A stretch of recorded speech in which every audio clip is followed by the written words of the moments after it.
Coming up, leap into action with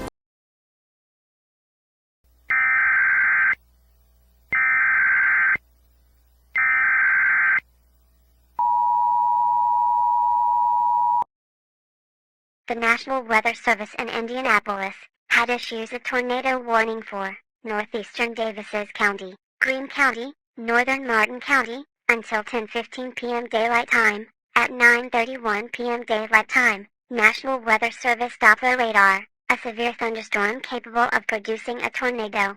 This dangerous storm was located near Linton, or 30 miles southeast of Terre Haute and moving southeast at 35 miles per hour. In addition, at Midland, a rotating wall cloud was reported by train spotters at 9:30 p.m. EDT with a storm.